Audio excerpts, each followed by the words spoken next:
everything old is new again. America's entertainment pop culture talk show. It may well possess a rudimentary intelligence. I'm trying to think, but nothing happens. Felt a great disturbance in the force. Hello, I'm Mr. Red. Come on, Mark, like a dog for me. Where's the goodies? Leave the gun. Technique only. I bet you wouldn't have done anything like this if Mom and Dad were here. You filthy criminal. Excuse me while I whip this out. Go ahead. Make my day. Here are your hosts, Douglas Viviani and David Cohen. The Marx Brothers are lionized today, but they had very few box office hits back in the 1930s, when their humor, like Field's, was thought to be too sophisticated. Instead, moviegoers flocked to the films of fellow Broadway stars Burt Wheeler and Robert Woolsey. The team hit their stride in the mid-1930s with the nonsense classic Diplomaniacs, in which they played barbers on an Indian reservation who were sent to the Geneva Peace Conference and bid farewell. Oh my goodness, here we are. We are back here on Everything Old is New again with David Cohen, and we are talking second week in a row here about Wheeler and Woolsey, a comedy team that I'm not sure anybody really knows that was a huge comedy team in 1929 to 1937, the Depression era. And we have an expert, if you will, Joseph Hyatt, with us today to talk about Wheeler and Woolsey, his book, Wheeler and Woolsey, the Clown Princes of Musical Comedy. Let's get back to it. What are we talking about here? David just said that might be part of the appeal that we don't realize is that, first of all, we missed some of the double entendre. I have to go back and watch that. And number two, that unto itself, whether we get it or not, the audiences in the 30s were sort of titillated by what they were saying, regardless if it was funny or not. They were almost saying, wow, that's a double. Did you hear what they just said? Does that make sense, Irv? That makes sense. And if you ever want to see probably one of their best films, it's Hips, Hips, Hooray. There's dancing girls. They do the tap dancing. They do the corny jokes. It's got a great supporting cast, Dorothy Lee and Thelma Todd. And it has, the costumes are pretty much non-existent with dancing girls. It's one incredible production. I will say that too, David. If you take a look at some of their, the big dance numbers, the women are wearing less than they wear today on some of these. Was that title Hips, Hips, Hooray? Did I hear that right? Yes, that was the title. So is the Hips, Hips, Hooray unto itself also sort of a double entendre in that, of course, it's hip, hip, hooray, but hips, female, and so forth. Is that some of an example of the double entendre that we may miss if you don't study it? Oh, yes, definitely. Even when you go back to a film called Plastered would be drunk. A lot of their stuff does have double meaning, half shot at sunrise. Okay. Now, I just want to do a little something here I just found a commonality. I thought it was very interesting because we've mentioned Abbott Costello.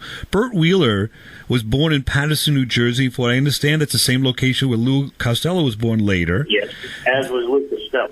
Yes, and then also Wheeler and Woolsey did a Broadway show and then a movie. Their first movie, I believe, is Rio Rita, which later on, of course, Abbott Costello did as well. And I think it's the same movie, although it was changed quite a bit. And then further, there's another.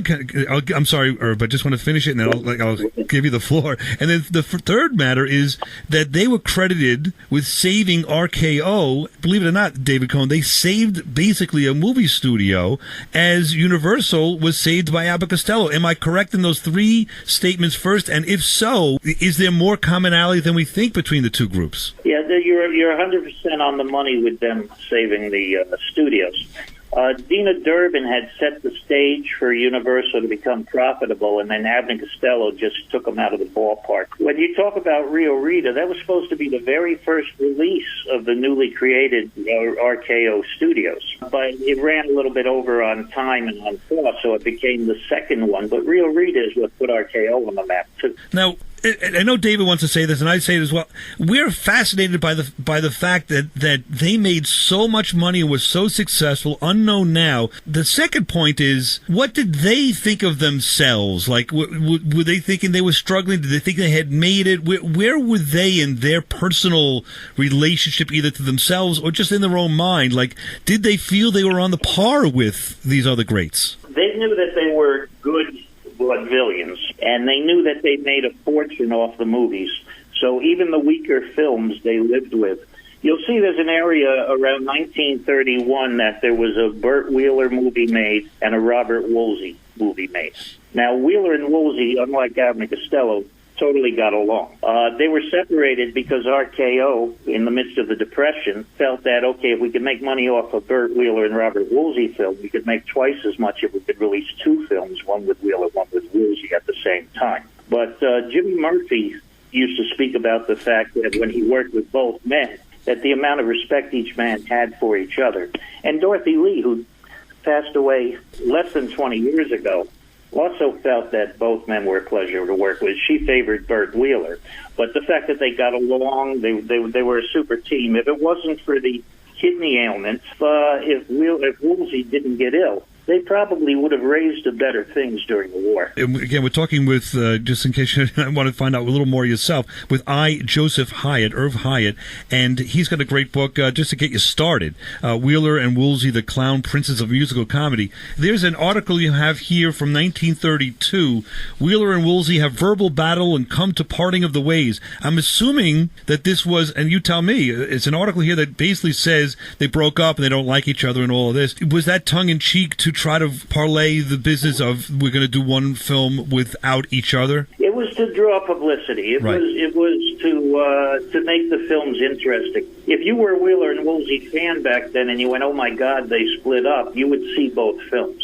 You'll see that when both films were not as popular as they were as a team together, there was no hesitation to reunite. And they stayed reunited for the rest of their career. But they did get along, is what you're saying. They had no difficulties personally between the two of them, or even the three of them, because this Dorothy Lee was in about 7 or 8 of their movies, right? Yeah, she was in a good portion. No, she looked forward to working with them. There was no issue at all. I can remember talking to Spanky McFarland back in, I guess, around the late 80s. And he would have been 6 years old when Kentucky Colonels was made. And I had asked him a question of Kentucky Colonels, and he's so used to being asked about the Little Rascals that he stared at me and then went into about a half-an-hour discussion of a day he remembered on the set. And he said they treated them like adults. He said they were great fun to be with, and they enjoyed each other. David, I have other topics, but I don't want to leave you out of this. David, you have any other questions right off the top of your head right now? No. In fact, I think you're doing a good job answering a lot of the questions that Chuck and I have had so far. Because we really want to come up against a good understanding of this group, because I really think it's fascinating. Did they feel when they were performing and when they were on the road or doing their publicity and so forth, did they feel the adulation of crowds? Were they, if they showed up somewhere to promote something, did crowds follow them? Were they known well, or were they, sort of like, oh gee, who are those? They look familiar. Like, how well known were they in these days? Well, obviously, when they appeared in Rio Rita for the Ziegfeld Follies, Ziegfeld himself carried a lot of weight, brought a lot of ticket sales.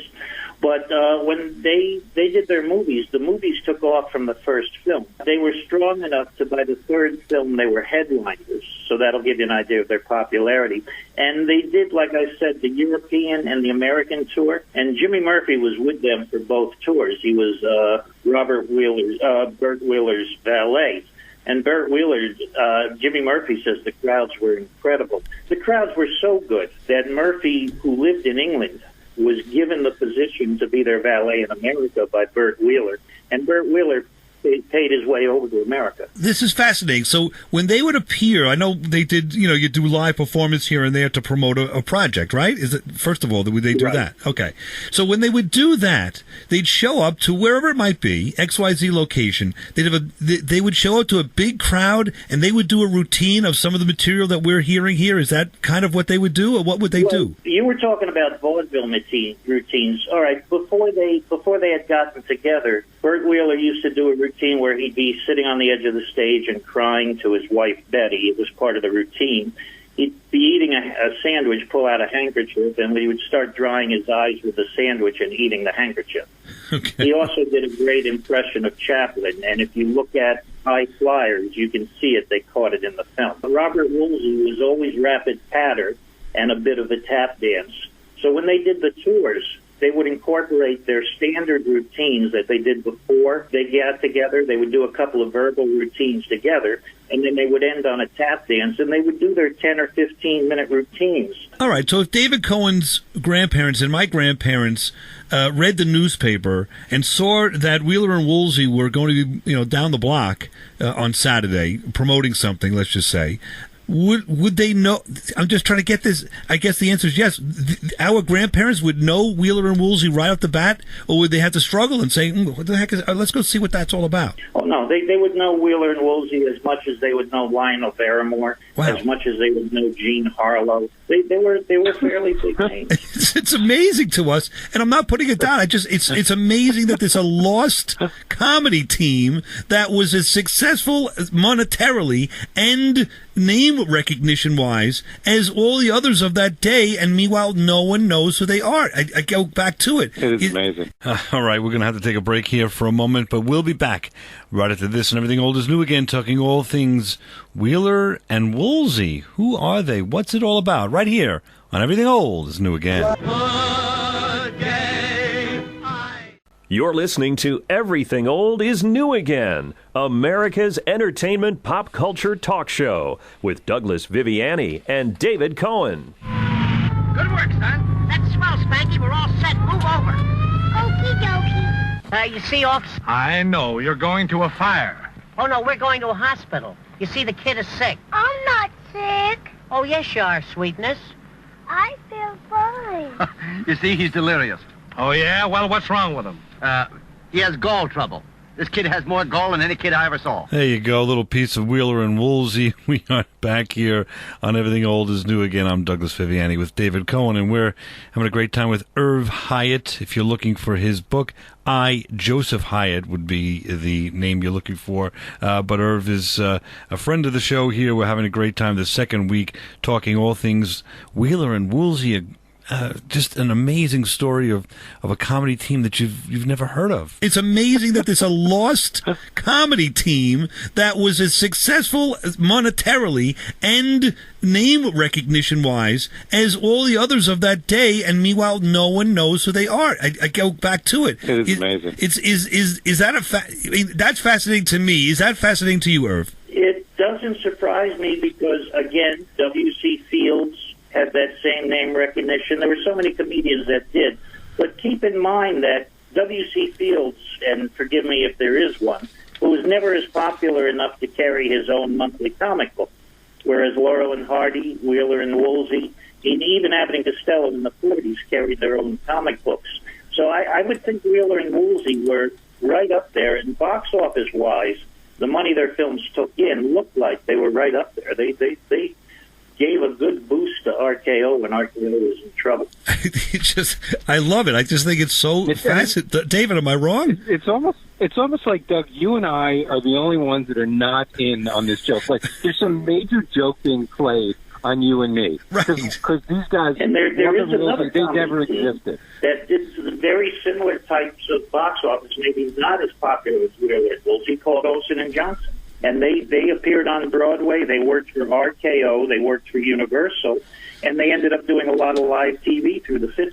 And that was another big team that nobody really knows of today. All right, so we have to look up Olsen and Johnson for sure, and we've got to look up Clark and McCullough, which I saw a little bit of, but I want to stay, and I appreciate that. But what David was saying, and I think it's interesting, is it's almost like everyone is in on a joke that we've missed, or like a parallel universe where everyone knows Wheeler and Woolsey in some way, and we've been left out. So we just find it fascinating, and I think it really is. Honestly, I've been watching some of the movies. I'm not saying they're the greatest movies on the planet, but I have to tell you, there is some entertainment value there. And if you like an Abbott Costello type of farce with the wordplay, I have to say, you're going to keep it on. You're going to watch it. Oh, without a doubt. And the interesting thing, though, is sit down with anybody born in the 1990s and ask any questions about recognition about Laurel and Hardy, Little Rascals, or Abbott and Costello, and they won't have a clue as to who you're talking about either. So it's a generational thing as well. Well, that's an interesting point. That is a very good point. We may have to go on that a little bit of a binge there, too, and test that, because you might be exactly right. And so they've just been lost through this. I just would love to go to a time machine to when my granddad was still alive and ask him about them and have him give me a reaction like, yeah, everyone knew who they were. Like, it was never discussed, but... you know what it's like? Yeah, David. You know what it's like? It's like that movie, Woody Allen movie, Zelig. Like, Zelig never existed, but But you know, he was in everything. He was part of every historical event that happened, and yet you knew watching the movie Zelig didn't really exist. So now I'm having those same thoughts about these two guys. Do we go back in time and review some newsreels and so forth? What did we miss that they were in? Like, so interesting that they were an omnipresent part of the entertainment field during the Depression and have been overlooked. I've gone to it a couple of times. We've said it different ways, but it's just so interesting that that's really where we're at with them. Well, just to put this in perspective very quickly, they did a two-reel short called The Stolen Jewels, which was a commercial for the Will Rogers Institute. It was a lung institute. And in The Stolen Jewels are actresses like Norma Shearer, Buster Keaton. I can go on. I think the original Keystone Cops are in it. But the current days, all the current day stars make an appearance, from Joan Crawford. And Wheeler and Woolsey get their segment in there, as well as Dorothy Lee. Right, so they were considered in that echelon. Right, there's evidence, if you will, if we're in court of law, right? There's evidence, Exhibit A, that yes, their contemporaries believed and thought that they were in the same club. In the same rung of the ladder. Right. All right. I just want to play a little something here. It's David, I don't think you've known or heard about this, and I'm sure Irv does, but this is another fascinating aspect of life. After the unfortunate death of Mr. Woolsey, Wheeler went on with a career for years. He only did 2 other movies, and he himself said they were kind of flops. But after that, he went on the road and did, or if you can confirm this, but he went on the road for like 20 years doing live performances and was on television with none other than Jackie Gleason. Let's listen to this. Well, you don't say the words clearly enough. It's your diction. It's all off. Your pumping and everything else.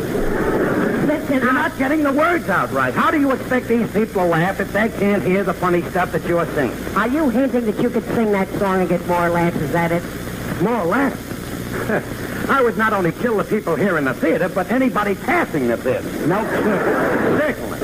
Don't get a swell head because you got to laugh. They do a lot of drinking in this town. You know, I love to have you around.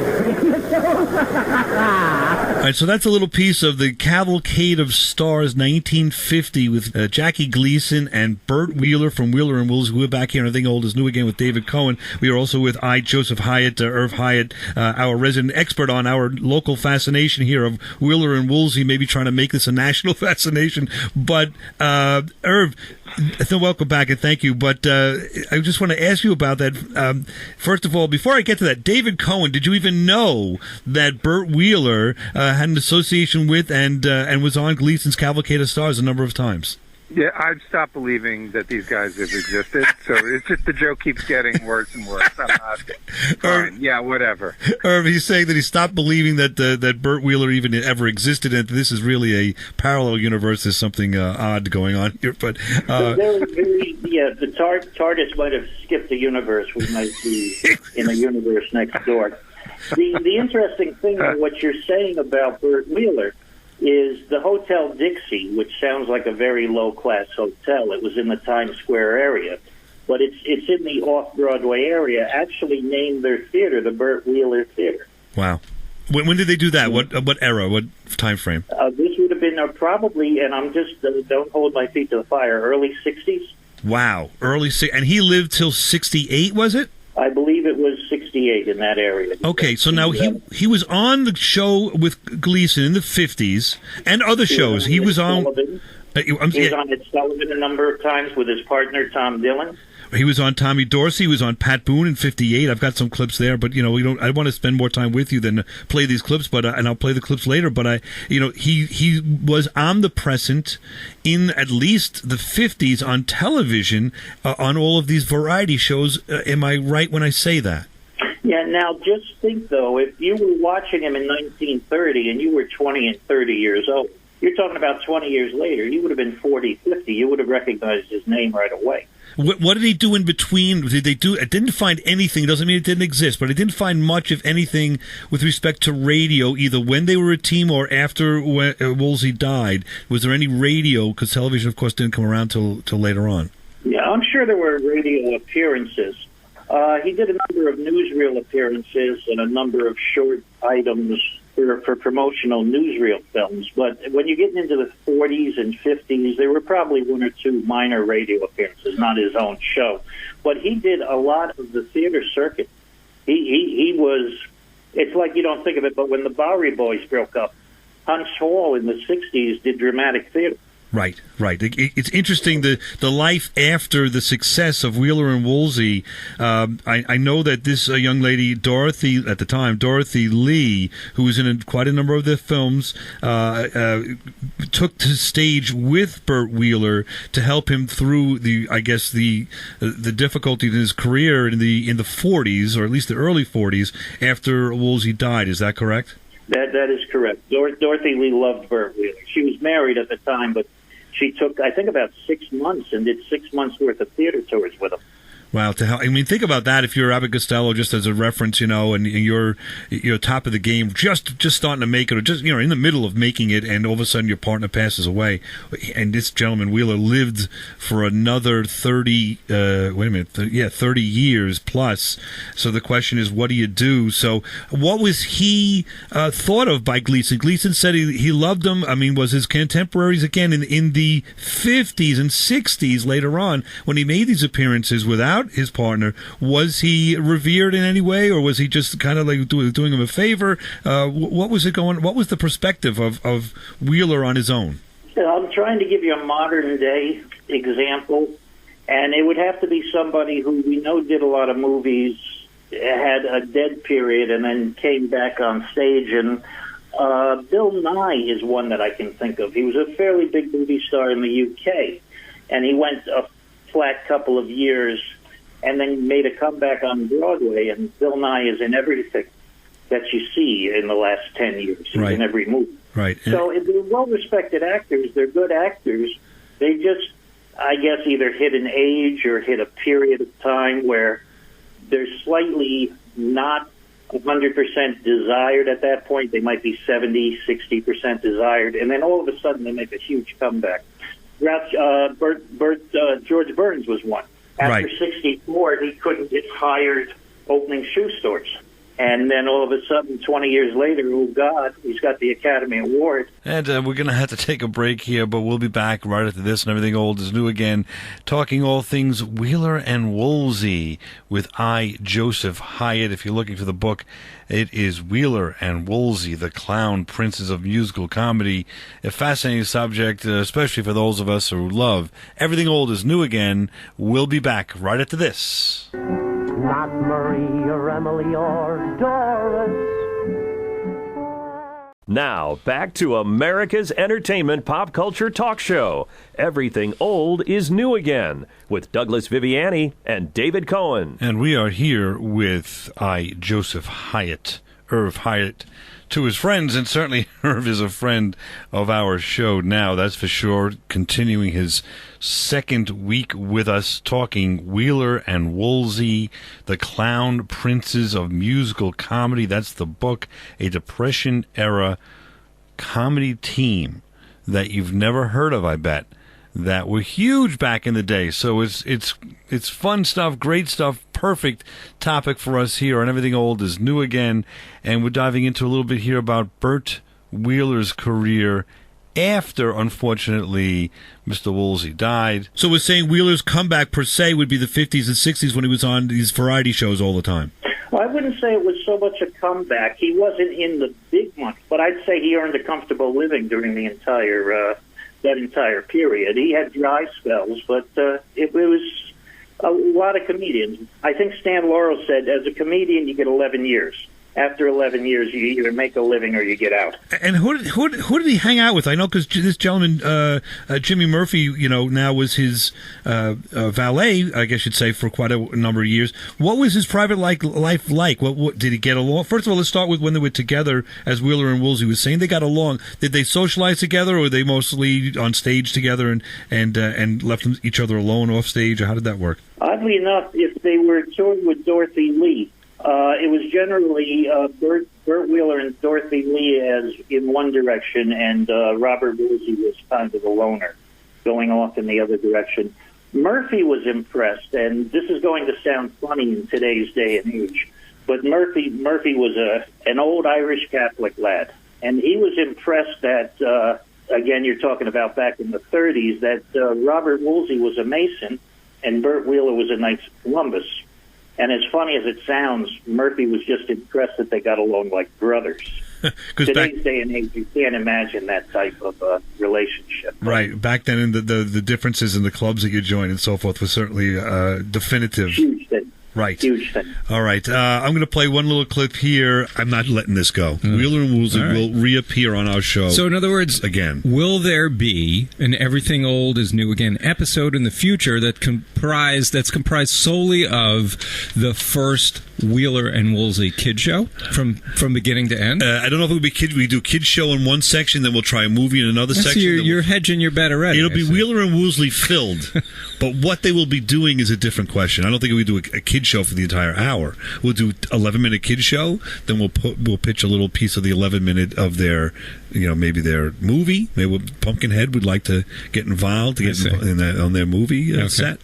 We'll work it. All right. All right, this is just a little something there, and Everything Old is New Again. Welcome back. We are fascinated with and discussing Wheeler and Woolsey with David Cohen, I. Joseph Hyatt, Irv Hyatt himself, the author of The Clown Princes of Musical Comedy. Go to Amazon.com. You'll see what I'm talking about. Buy this book. It's a lot of fun to investigate and review and talk about a comedy team that has been long forgotten, and we're trying to figure out why. David Cohen, how are you doing? And along those lines, Irv, I saw in your book, and I'm just guessing because there wasn't a full explanation of this, but I'm going to go down this road and see if I'm right. There is a movie poster from 1930, an unrealized film, but they made the poster called Babes in Toyland. It looks from 1930 now, and it was to star Wheeler and Woolsey, and it seems similar, of course, to the Laurel and Hardy movie that was eventually made, March of the Wooden Soldiers, again in the 30s. Is there any connection whatsoever, or can you talk to us about this movie, Babes in Toyland, that wasn't made, that was supposed to be made for Wheeler and Woolsey? Total connection. Babes in Toyland was a big Broadway show, music by Victor Herbert. RKO bought it because they thought it would put them on the map. RKO had some issues and ended up selling the film to Hal Roach. Hal Roach bought it and thought it would be a good vehicle for Laurel and Hardy. Tried to pitch it to Stan Laurel. Laurel changed the script to what you see the script is today. The Victor Herbert music was included in it, and the RKO production of Babes in Toyland starring Wheeler and Woolsey actually became the Hal Roach production starring Laurel and Hardy. Wow. Now, what do you think that would have been like with Wheeler and Woolsey? I think somebody made a wise move by giving it to Laurel and Hardy. I think Wheeler and Woolsey doing it would have probably dated it very poorly, whereas the Laurel and Hardy one wears very well as far as it comes to the humor. I think it would have been more topical, more wordy humor if Wheeler and Woolsey had done it. And I don't think we would be watching it every Thanksgiving. Isn't that interesting? Now, I love the honesty and straightforwardness because that's where we get the best. I think he's coming around to our side here. We get the best information is really from really examining this, and I think that's what's so fascinating about it. We're not trying to put anyone down. We're just curious as to the mystery of the success of Wheeler and Woolsey, number one, and number two, curious as to the as to how, since they were so successful, we're establishing that, which we didn't even know. So we're curious about the success, but we're also curious about the fact that they no longer are known, and I think they should be known. And I guess the third thing is I'm curious about my own fascination. I may be on the same level with you, Irv, in some level, that I'm developing a fascination for something that exists that I, at 58 years old, I never knew existed before. Does that make sense? It makes sense. Let me just add two things to your theorizing here.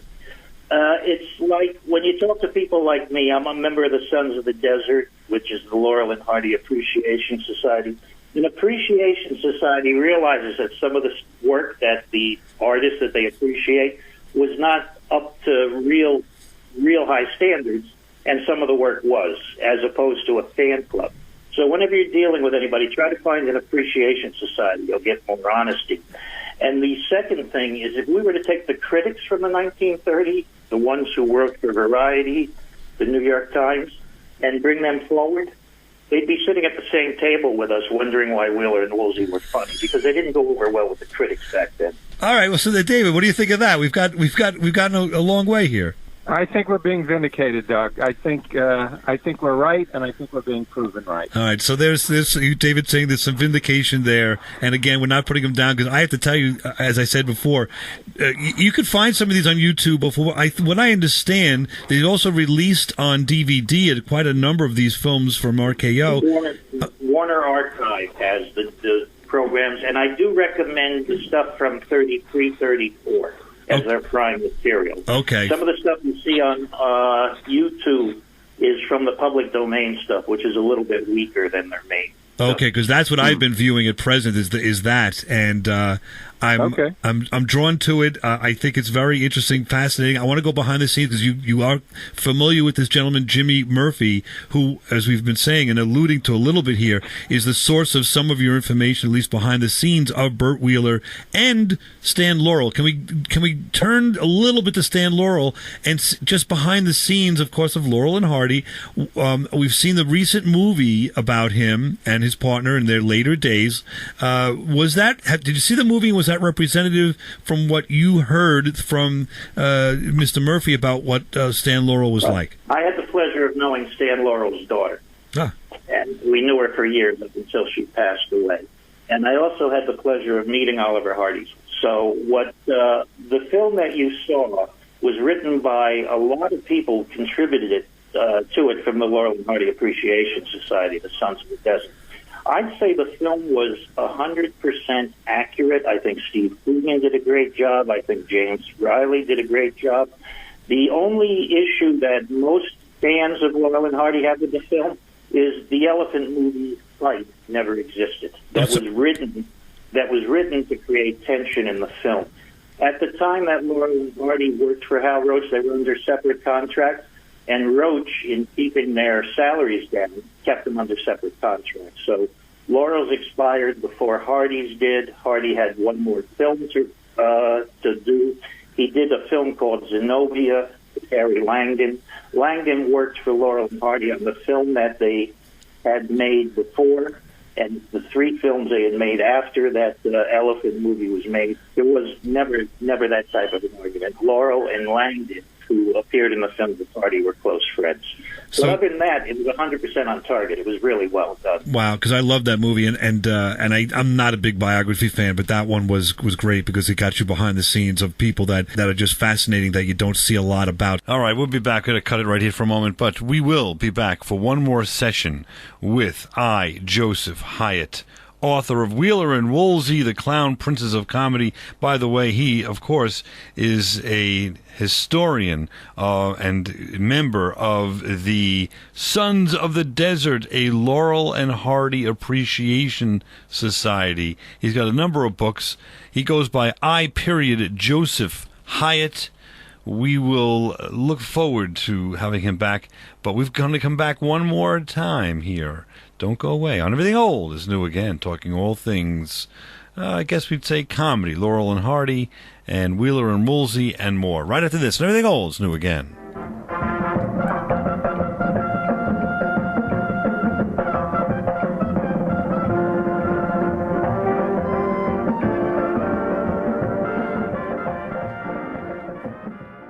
This is Everything Old is New Again, America's entertainment pop culture talk show with Douglas Viviani and David Cohen. And we are talking with Joseph Hyatt, Wheeler and Woolsey, author.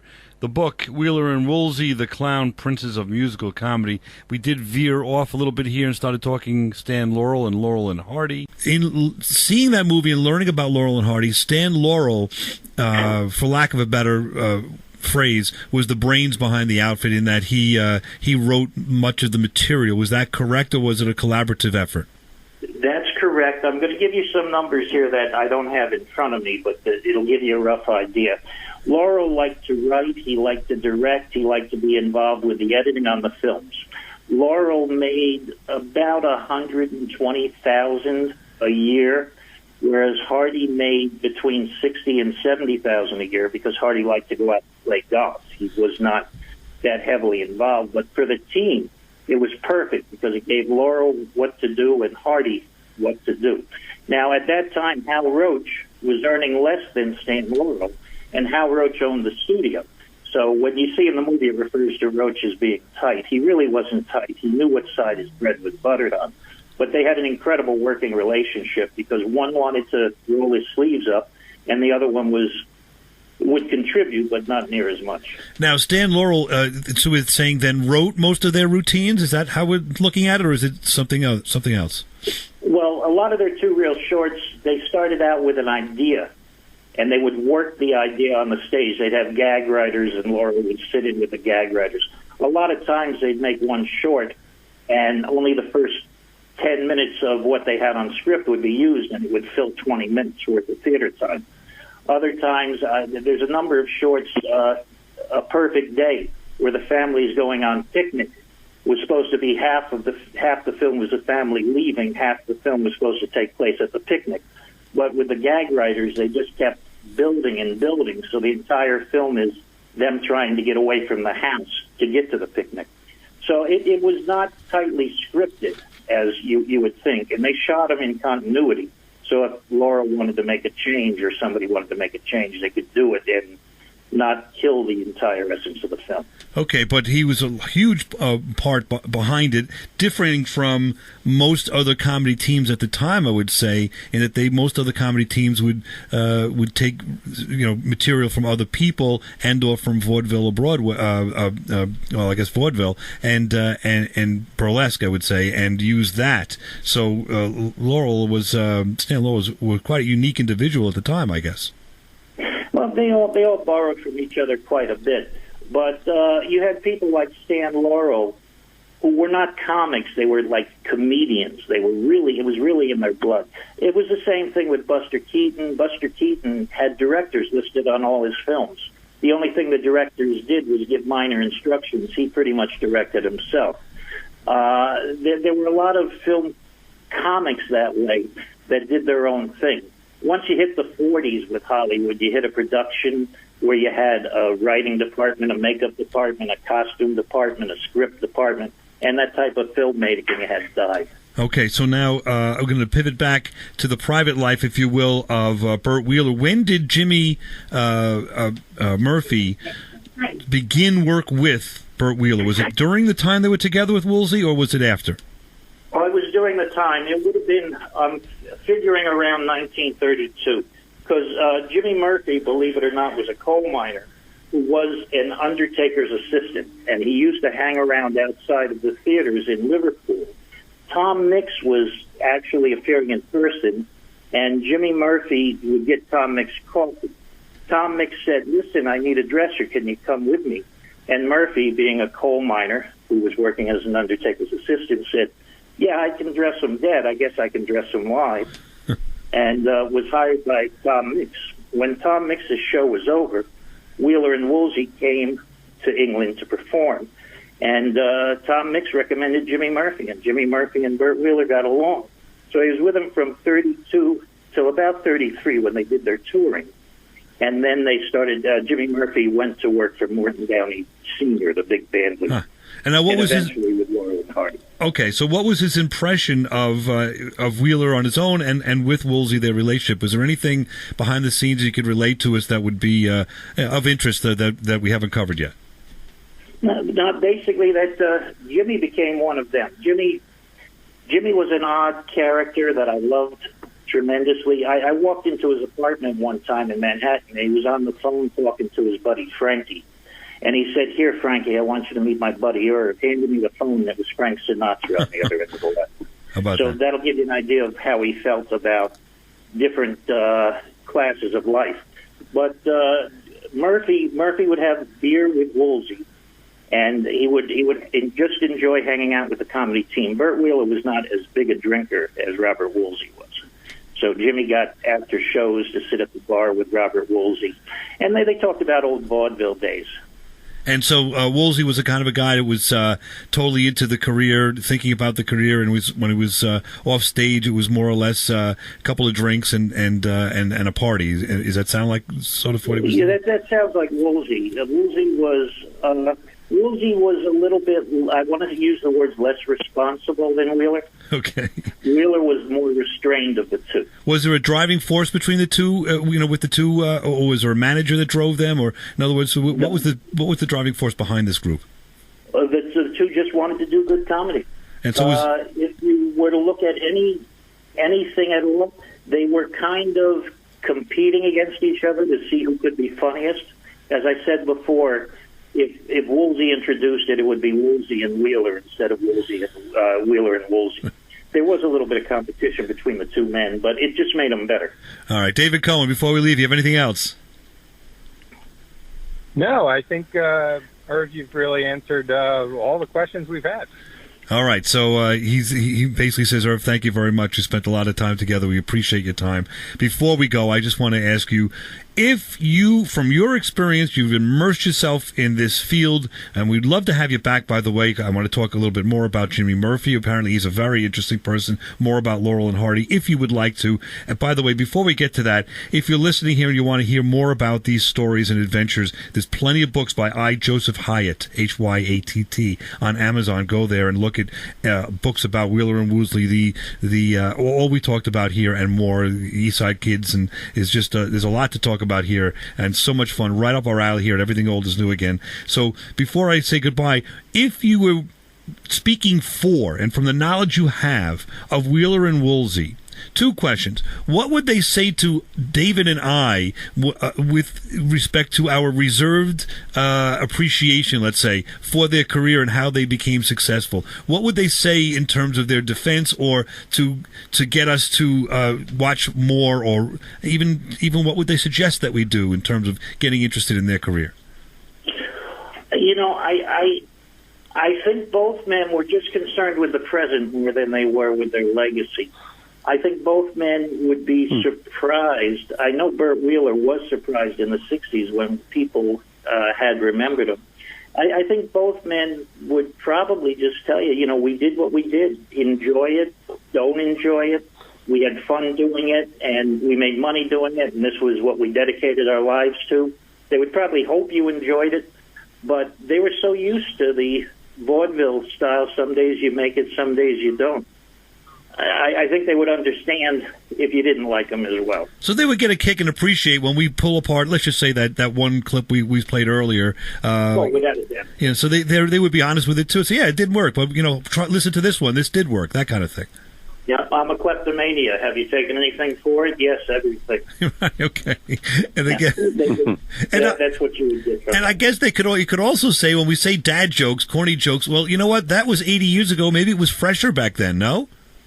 Well, it had to be fresher back then. It had to be. Exactly. So it's hard to put ourselves back in the time machine, and examine this with a clear eye. But we've been able to get a much clearer perspective, a much more fun perspective on Wheeler and Woolsey. I hope they won't mind, because I think we may proceed further with maybe doing a caricature here and there, and David and I just kind of having fun with them, because I think it's such a fascinating topic to have people that are so successful and not known for this to this day. So again, Joseph Hyatt, Irv Hyatt, thank you so much for spending so much time with us here on Everything Old is New Again. A wealth of information. I'm sure there's more to garner out of that incredible brain of yours and memory. And if you don't mind, we would love to have you back at some time.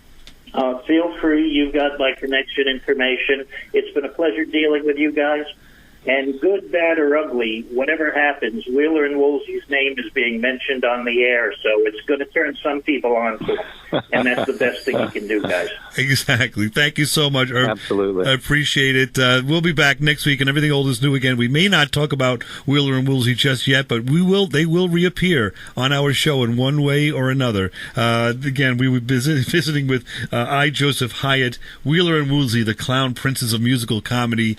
Check them out. You really really going to get you're going to get fascinated by them. It may be that you love them. It may be like a car wreck, one or the other, or a combination. But I'm telling you, it is something that is of interest. That's for sure. We'll be back next week talking all things pop culture. Everything old is new again.